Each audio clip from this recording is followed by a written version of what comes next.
얘기를 좀 해야 될 것 같은데요. 보니까 예, 아무래도 또 이준석이가 계속해서 한동훈 위원장을 지금 공격을 하고 있는 가운데 또 네. 양양자랑 또 합당을 했네 보니까. 이거 좀 어떻게 보십니까? 양양자, 한국의 미래, 양양자랑 이준석이 합당을 했다. 둘 다 뭐 특별히 한 게 없이 한 방으로 떴다가 한 방으로 지는 두 분의 만남이라고 봅니다. 아, 양양자 같은 경우도 양양자가 저기잖아요. 그 삼성 고졸 임원 네, 뭐 삼성 출신이고. 유리천장을 뚫었다는 네. 녀석인데 유리천장을 뚫는 과정에서 좀 네. 많이 다치신 것 같아요. 아 찔렸나 많이. 아 그러니까 저는 왜 굳이 이렇게 이준석을 합당을 할까? 난 너무 궁금한. 예. 둘 다 여자 남자잖아요. 음. 그러니까 서로가 비례를 갈 때 네. 번호 갖고 싸울 일이 없죠. 거기다가 둘 다 네. 그 새가 없어요. 음. 그리고 양양자 의원은 스타일상 네. 이준석한테 너 빠져 내가 1등 할 거야라고 할 스타일이 아니잖아요. 네. 그치. 양양자 이준석의 어떤 네. 무게가 아하. 그 지명도가 이준석이 훨씬 유명하잖아요. 네. 양양자보다. 그렇죠. 예, 네. 그러니까 이준석 입장에서는 뭔가 이렇게 빅 텐트를 치는 모양새를 갖추기 좋고 네. 양양자 입장에서는 완전히 이제 잊혀져 갔거든요. 양양자가 재심당 처음에 3당을 선언했지만 네. 3당에서 양양자를 얘기하는 사람은 없어요. 음. 그런 상태에서 둘이 만나서 서로 간의 시너지를 보는 거죠. 네. 네, 근데 나는 뭐 그리고 어차피 이들은 철학이 없잖아요. 이들은 철학이 없기 때문에 그냥 굉장히 이합 집산하면서 야합할 것으로 보여요. 아, 저는 양양자가 예전에 그 검수한박할 때 본인이 그 검수한박에 대해서 좀 반대 표를 좀 던지고 그러지 않았습니까? 네, 그 검수한박 한 방 말고는 아무것도 없다니까. 그러니까 난 그래서 네, 네. 그때 야 이 사람은 좀 그래도 좀 정상적인 생각을 갖고 있구나. 그러니까 이렇게 검수한박 생각을 한 방으로 좀 괜찮나 하면서 쭉 내리막길을 걸었죠. 네. 이준석도 당대표 한 번 딱 대고 제가 뭐 할 건가 하면 쭉 내리막길을 걸었죠. 그냥 서로 내리막길을 걷다 보니 우연히 만나진 거예요, 길목에서. 예. 아니 그러니까 금태섭이랑 양양자가 가장 어떻게 보면 민주당에서 가장 먼저 빠져나와가지고 이제 신당 만든다 어쩐다 하는 사람들 아닙니까? 그렇죠. 그럼 양양자 입장에서는 차라리 이낙연 신당이나 아니면 그쪽 그 누구야 원칙과 상식 그쪽에 붙는 게 더 유리한 거 아닌가요? 이 양양자를 이낙연이 별로 굳이 음. 챙길 이유가 없는 거죠. 그럼 정말 이거 아무것도 필요 없고 다 필요 없고 나는 궁지에 몰린 이 민주당이 이제 인재가 없으니까 이현주 손잡듯이 저는 딱 그런 거라고 봐요. 그럼 어디로 가면은 내가 국회의원이 될 가능성이 큰가 요거밖에 없다라는 거예요. 그리고 그러면? 이준석은 이현주를 겪었기 때문에 양양자 전적은 천사로 보일 겁니다. 이렇게 되면은 허은하가 좀 삐지고 막 그런 거 아닌가? 그렇죠. 허은하가 물 먹은 거죠. 예, 되게 막 섭섭해할 것 같은데. 허은하가 물 먹은 거죠. 예, 허은하 입장에서는 자기도 나름대로 큰 결심하고 이렇게 자기가 이준석을 옆에서 이렇게 좀 어떻게 보면 도와준다고 생각하고 갔을 그런 마음도 있을 것 같은데. 근데 허은하가 된다고 쳐봐요. 이준석 입장에서는 허은하가 선전할 게 뭐가 있어요? 허간보땡? 아, 네? 허간보땡 말고는 허은하를 가지고 네. 이준석이 네. 쉴드 칠 수 있는 게 뭐가 있어요? 네. 양양자쯤 되면은 뭐 유리천장을 뚫은 창모고 뭐 어쩌고 내세울 게 저쩌고 좀 더 있고. 이렇게 하면 선전한 몇 개가 훨씬 허은하보다 낫죠. 선전하기가. 거기다가 근데 양양자 스타일상 이준석하고 막 싸워갖고 이현주처럼 네. 막 나댈 스타일이 아니잖아요, 스타일이. 네.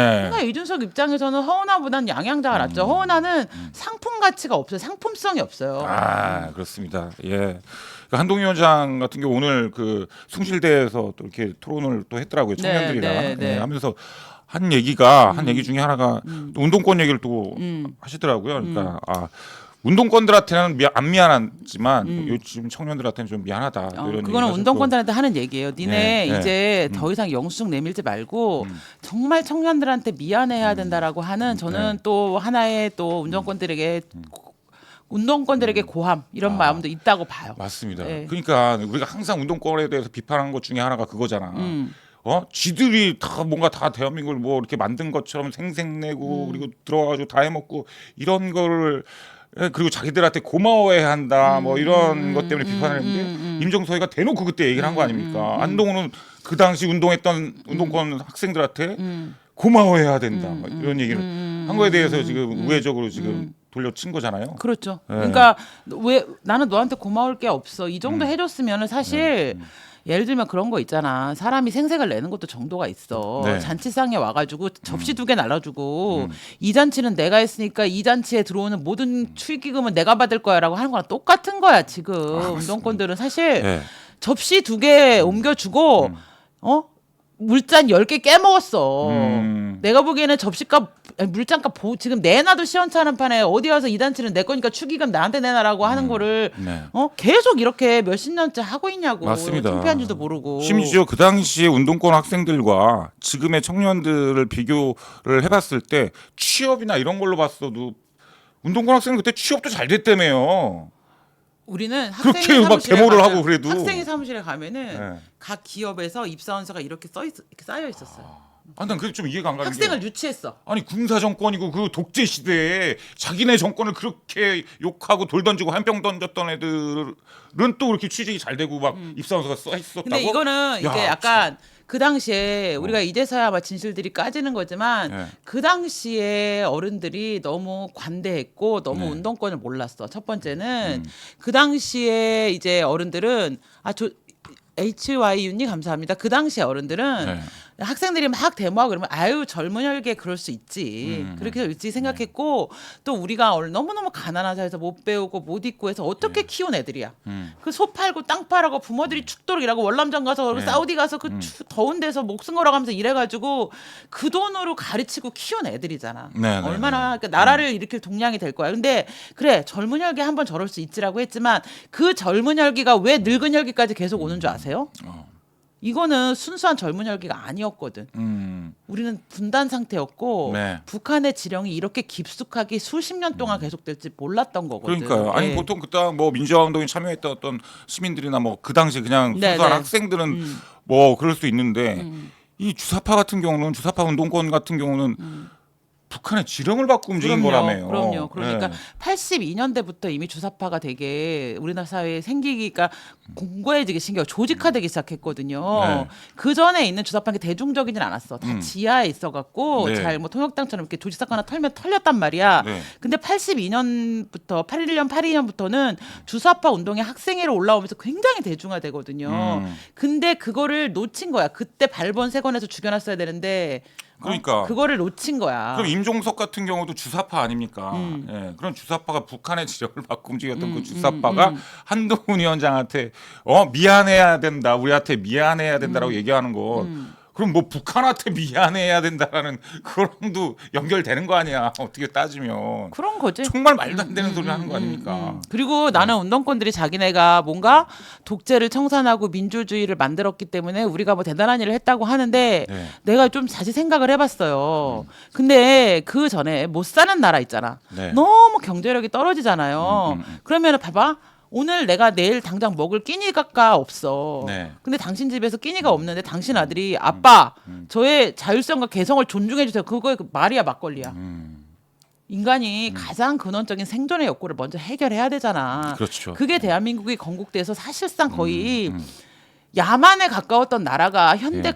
근대화되는 과정에 있었단 말이야. 그 네. 과정에서 당연히 국민 모두가 우리가 합심이 돼서 딴소리 내지 말고 일단 먹고 살아보자라고 달려온 길이야.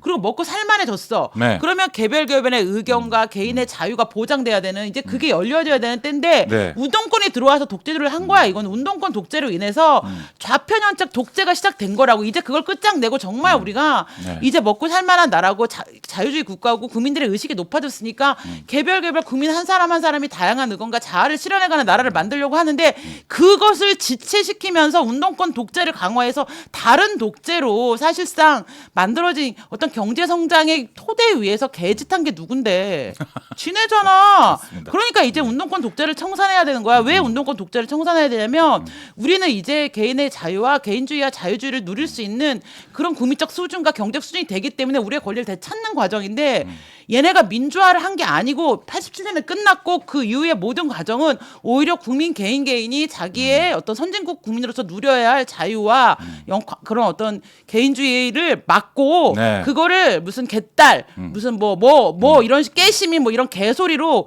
국민들의 입을 막고 생각을 막고 국민을 우문화시키는 과정이었단 말이야. 반성하고 네, 그렇습니다. 선진국으로 갈 수 있게 정말 우리가 청년 시절에 꿈꾸었던 자유주의 민주주의에 대해서 다시 한번 고민하셔야 돼. 이분들은 반민주 세력이야. 네. 여러분 박수 한번 부탁드리겠습니다. 예, 우리 김유진 대표님의 이럴 때 정말 멋지신 것 같아요. 이런 말씀하실 때, 야 진짜 나는 너는 나의 몸매에 반하고 수수한 얼굴에 반하고 언변에 반하고 이러면 곤란해. 야, 이걸- 와이프도 알아 지금 네가 이런 상태인 거? 몰라요. 네. 아 정말 예 그렇습니다. 예. 아 일단 요거 얘기를 또 좀 여기서 했나 모르겠는데 그 한동훈 위원장이 윤석열 대통령이랑 서천 화재 현장에서 만났지 않습니까? 만나고 우리 또 어제 했잖아요. 예, 시찰을 하고 이제 같이 이제 올라오셨잖아요. 근데 거기서 또 민주당이 또 말도 안 되는 또 이렇게 좀 예? 비방을 하더라고. 상인들 안 어떻게 화재 만났다고. 현장을 이용해 가지고 이런 정치 쇼를 할 수가 있느냐. 근데 그날 알려주지 정치쇼는 네. 이태원 참사 때 닥터과 갖고 와서 사진만 찍고 온 거 그런 걸 정치쇼라고 하고 네, 그렇죠. 화재 현장에 갔어. 네. 그럼 화재 현장에 가서 상인들도 만나고 이런 것도 했는데 민주당 눈은 외눈박이라서 그게 안 보인 거야. 왜냐하면 민주당은 화재에 관심이 없었거든. 저 둘이 어떻게 될 건가만 관심 있어. 네. 근데 왜 이 둘이 어떻게 될 것인가에 대해만 관심이 있었기 때문에 대통령이 화재 현장을 돌아보고 그 두 사람이 화재 현장에서 민심을 달래고 사람들을 만난 건 안 보여. 그쪽 눈을 그렇죠. 감았거든. 근데 나는 네. 민주당은 아까 패널에 나와서 그 얘기하는 거야. 대통령의 오전에 감기라고 네. 민생 관련한 회의도 하지 않았냐. 네. 그러면서 거기는 또 갔다 이러면서 욕을 하더라고. 대통령 감기 걱정하지 말고 니네 당대표가 아파서 재판을 못 받고 있어. 니네 당대표 건강을 걱정해. 그러게 말입니다. 그러니까 홍익표 같은 경우도 막 이렇게 물어뜯는 것 중에 하나가 그거더라고. 아니 화재 현장에 갔으면 상인들을 만나야 될 거 아니냐. 만났다니까.